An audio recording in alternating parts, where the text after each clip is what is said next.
बाकायदा राज्य सरकार को चाहिए वो जमीनें रैयत को वापस करना चाहिए। तो लोग कहते हैं भाई अंग्रेजों के काल का है, हमने तो बता दिया मुगल काल की समस्या का समाधान लोकतंत्र के माध्यम से हुआ। अब एक बात बताइए, जो लोग कहते हैं कि अंग्रेजों की काल की समस्या है, अंग्रेजों का कानून है, तो भारत के बुद्धिजीवी लोग बताएं तो कि भारत का क्या है। भारत के लोग हमें बताएं, हम लोग थोड़ा कम पढ़े लिखे नौजवान हैं, अभी पढ़ाई लिखाई कर ही रहे। भारत का है क्या? अरे भारत की प्रस्तावना फ्रांस से, भारत का मौलिक अधिकार संयुक्त राज्य अमेरिका से, भारत का नीति निर्देशक आयरलैंड से, भारत के मौलिक कर्तव्य रशिया से, भारत का राष्ट्रपति संयुक्त राज्य अमेरिका से, भारत की सांसद ब्रिटेन से, भारत का संघीय ढांचा कनाडा से, भारत का आपातकाल जर्मनी से, भारत की संवर्ती सूची ऑस्ट्रेलिया से। तो 1932 अंग्रेजों का नहीं चलेगा? एकदम चलेगा। ये व्यवस्थाएं अंग्रेजों की, ये व्यवस्थाएं अंग्रेजों की।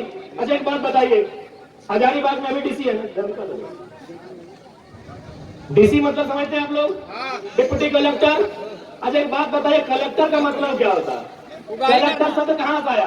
कलेक्टर शब्द है कलेक्ट से। कलेक्ट मैंने क्या होता है? कलेक्ट करना, कोनो चीज इकट्ठा करना, जमा करना। तो भाई ये कलेक्टर लोग अंग्रेज के टाइम क्या करते थे? कलेक्ट करते थे, व्यापारियों से, किसानों से लगान कलेक्ट करते थे, खजाना कलेक्ट करते थे, इसीलिए इन्हें कलेक्टर की उपाधि दी गई थी। अब क्या हुआ, एक प्रमंडल चूंकि हजारीबाग में है, वहां आता है डिविजनल कमिश्नर। डिविजनल कमिश्नर समझते हैं ना? यानी प्रमंडल के आयोग। कमिश्नर का मतलब क्या होता है? यानी कलेक्टर जो पैसा, जो खजाना, जो धान चार सोना चांदी कलेक्ट करके ले जाते थे, उस पैसे को सुरक्षित अंग्रेजों तक, ब्रिटेन तक कमीशन लेके जो पहुंचाता था उसे कमिश्नर कहते थे। कमीशन कहां से आया? कमिश्नर शब्द कमीशन से आया है। तो भाई अंग्रेजों का कलेक्टर चल रहा है, अंग्रेजों का कमिश्नर चल रहा है, तो 1932 का खात्यान कहे नहीं चलेगा? कहे नहीं चलेगा? अभी बताइए, क्या हमारी लड़ाई गलत है? ये हमारी मांग गलत है? जी नहीं, बस हमारे लोगों को जानबूझकर कमजोर बना के रखा गया है, क्योंकि सारा समस्या है यहाँ की खनिज, यहाँ के कण कण में खनिज है, यहाँ के पहाड़ में, यहाँ के पर्वत में, यहाँ के पठार में, यहाँ के जंगल में, यहाँ के नदी में। नदी में नहीं समझे क्या? अरे दामोदर नदी को भी लोग चेंज करना चाहता था। ये पैसे के लालची लोग, क्योंकि दामोदर नदी के नीचे मैक्सिमम कोयला है, ये लोग दामोदर नदी के बहाव को बदलना चाहता था। यानी यहाँ के पहाड़ में खनिज, यहाँ के नदी में खनिज, यहाँ के नालों में खनिज, इसीलिए जानबूझ के झारखंड की व्यवस्था को चौपट किया गया है। अब आप कहेंगे कैसे? क्योंकि हजारीबाग को मैंने अक्सर कहा है, ये एजुकेशन हब है, शैक्षणिक राजधानी है।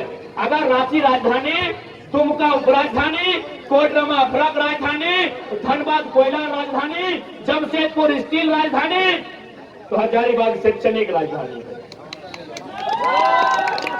अब कैसे व्यवस्था को यहाँ का नेस्तनाबूद किया गया है सुनिए। हम 2011 बैच के इंटर ऑफ साइंस के स्टूडेंट हैं।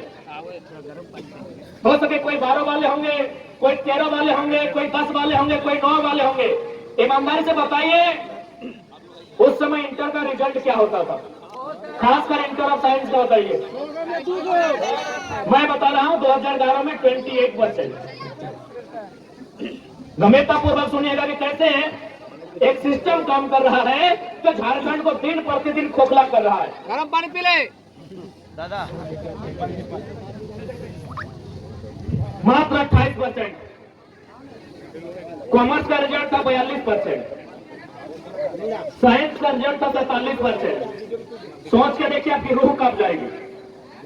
आर्ट्स का रिजल्ट था 47, यानी 50% से ज्यादा बच्चे फेल हुए थे। कॉमर्स का रिजल्ट 42, यानी 50 से कई गुना ज्यादा, कई गुना नहीं, संख्या में कितना ज्यादा। और मात्र 28% रिजल्ट था इंटर ऑफ साइंस का 2011 का, हम साइंस का और पास आउट स्टूडेंट है। यानी सोच के देखिए, जब हमारे बच्चे पढ़ेंगे नहीं, जब ये इंजीनियर नहीं बनेंगे, जब ये मेडिकल में नहीं जाएंगे, तो आगे जाकर कैसे राज्य को संभालेंगे? वियतनाम और फ्रांस की कहानी आपने पढ़ा होगा, वो तो आपने वियतनाम और फ्रांस के बारे में पढ़ा है। ये लोग झारखंड में चरितार्थ करके बैठे हैं, हमारे रिजल्ट को शून्य करके रखा था, हमारे रिजल्ट को डाउन करके रखा था। उतना छोड़िए, अभी आप कल का या परसों का अखबार पढ़े होंगे, धनबाद से नवोदय में 26 बच्चों का चयन हुआ है। हमको लगता है 20 बच्चे बिहार के, यानी आपके बच्चे। नवोदय का मतलब आप भी जानते हैं, हर फैमिली का ड्रीम होता है कि अपना बच्चा को नवोदय भेजे, अपना बच्चा को सैनिक स्कूल भेजे, क्योंकि बाकी स्कूल में खिचड़ी के अलावा ठीक कुछ नहीं मिलता है। नेतरहाट, अच्छा माफी चाहेंगे, नेतरहाट है ना मिथिलेश दा। आज जितने भी नौजवान यहाँ बैठे हैं, आपके घर में बेटा या बेटी जब जन्म लेती है और आप पहला प्रयास यही करते हैं कि अपना बच्चा को नेतरहाट भेजेंगे, सैनिक स्कूल में भेजेंगे, तमन्ना होती है कि नहीं? लेकिन वहां भी बाहर के लोगों का कब्जा है। हमारे बच्चे कहाँ मिलेंगे? जहाँ स्कूल का ड्रेस कभी पीला कभी हरा होगा वहां मिलेंगे, और जहाँ खिचड़ी 2-3 वैरायटी में मिलेगी वहां मिलेंगे। जहां गुणवत्तापूर्ण शिक्षा मिलेगी, नेतरहाट जैसे संस्थान में, सैनिक कॉलेज जैसे संस्थान में, नवोदय जैसे संस्थान में, वहां यूपी बिहार के लोगों का कब्जा है। ये गलत है कि नहीं, आप बताइए। अरे भाई, लोग बोलते हैं कि आप बाहरी बिक्री करते हैं।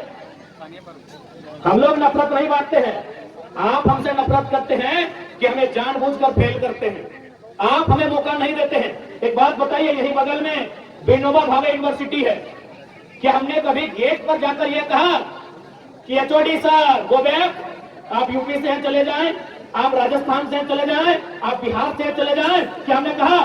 नहीं कहा, क्योंकि यूनिवर्सिटी में जो प्रोफेसर आते हैं